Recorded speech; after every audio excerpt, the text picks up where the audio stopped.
Turn 4, Global War 1939. So, it's begun, and the Allied landings are going to continue. Germany doesn't have enough to kill this tiny navy yet. 10 UK units will be arriving in France somewhere every turn. And it's just not going to stop. Now, the Navy in Tobruk, small little Italian Navy, but when you get the 3 extra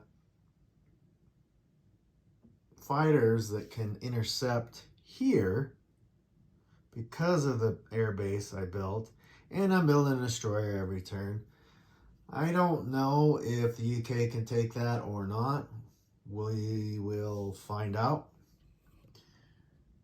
I'll do the math and we'll see.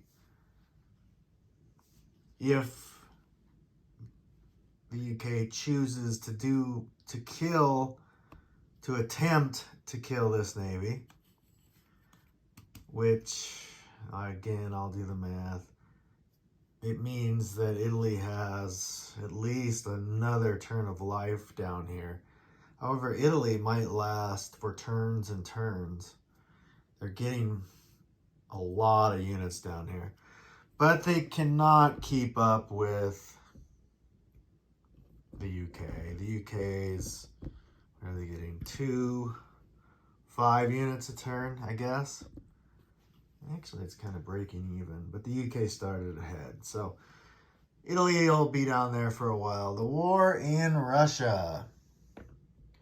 Well, as you can see, Germany that's a lot of territory gobbled up for turn 4. However, Stalingrad's not taken. Leningrad's not taken. No way Moscow falls this turn. No, Moscow won't fall next turn either. Maybe. We'll see. Now, as far as Russia's doing over in the Far East, they have nothing. Absolutely nothing. So, 1, 2, 3. It's 3 turns.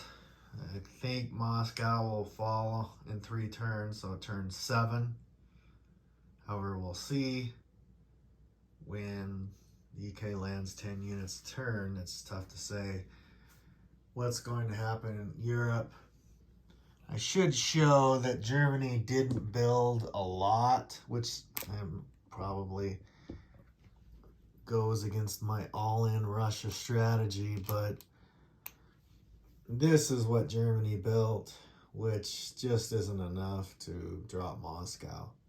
And Germany had a battle here where they wiped each other out. Germany lost 4 panzers, 3 tanks, 2 light armor, and 2 SS. But Russia lost a lot too. Russia actually made more money on it, but it evened out, so a partisan popped up. The UK and Japan. This is actually interesting. Now, oops, sorry for the blurriness. I've never done this before, but it's interesting. The Anzacs built a military base in Siam. It's a way to get units into Asia quicker. It's a way to not have to ship units out. And the UK reinforced Siam. Now, Siam isn't that great of a spot to sit on when you're the Allies, but I did it because I want to keep that Singapore bonus for the UK going.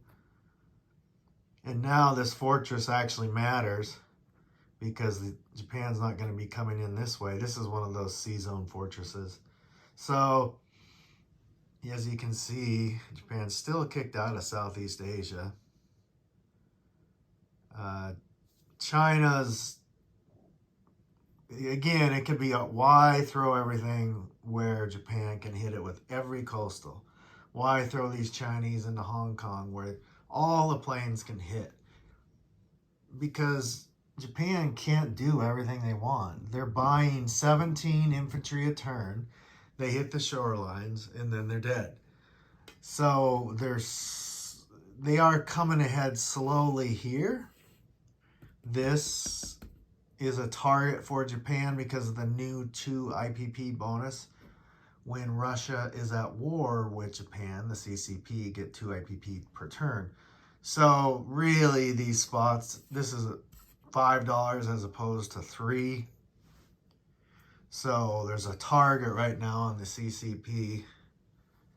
And it goes right along kind of with my all-in Russia strategy, which I'm starting to change both my all-in Russia strategy and my all-in Japan strategy, just for a lot of reasons.